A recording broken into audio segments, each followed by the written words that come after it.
Welcome to Strategic Management. The purpose of this presentation is to introduce you to the subject and give you an overview of the important topics that you will meet in the subject as you begin your studies. It's often been said that without strategy, an organisation's like a ship without a rudder. It will just be going around in circles. Another famous saying is that a firm without a strategy is like Columbus when he went to discover America. He set out from Europe not knowing where he was going, and when he got to America he didn't know where he was, and when he got back to Europe he couldn't tell anyone where he had been. And so a firm without a strategy is something like Columbus. A firm needs to know where it is going and why it is going.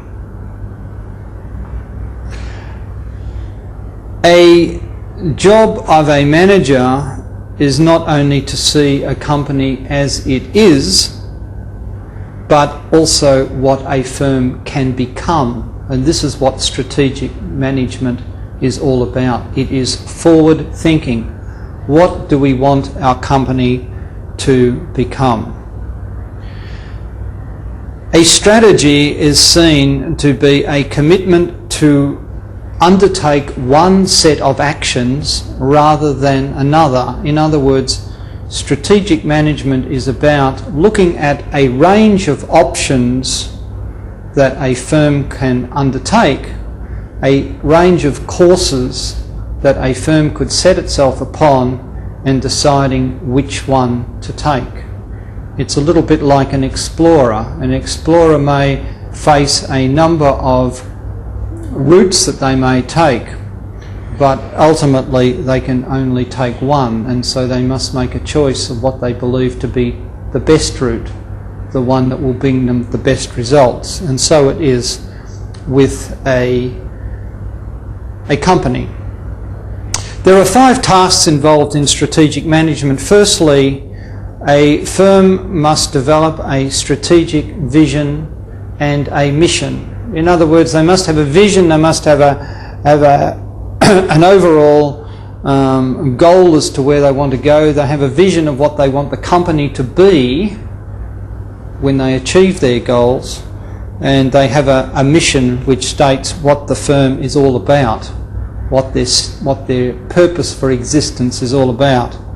And from that vision and mission statement, the firm then sets particular objectives which it wishes to achieve. And having set those objectives, then the firm needs to decide how they're going to get there.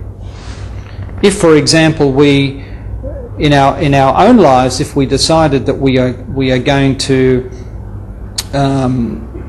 take a car trip up to Fraser Hill or Cameron Highlands, that would be our objective. Our objective would be to go to Cameron Highlands. But then we would need to work out a strategy as to how we are going to get there. Whose car are we going to take? When are we going to leave? What road are we going to take? Where are we going to have lunch? Are we going to stop and see some of the sites along the way? That would be our strategy for the day, to get ourselves to our objective.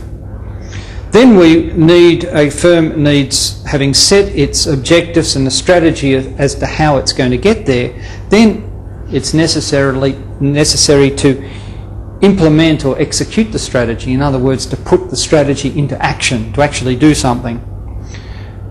And having implemented the strategy, then after a period of time or at particular times, then the firm would need to evaluate its performance and see how well it is going towards meeting its objectives. So you can see strategic management is a process. It is something which just doesn't happen once in the life of the firm, but it happens on a continual basis. The firm is always doing something about its strategic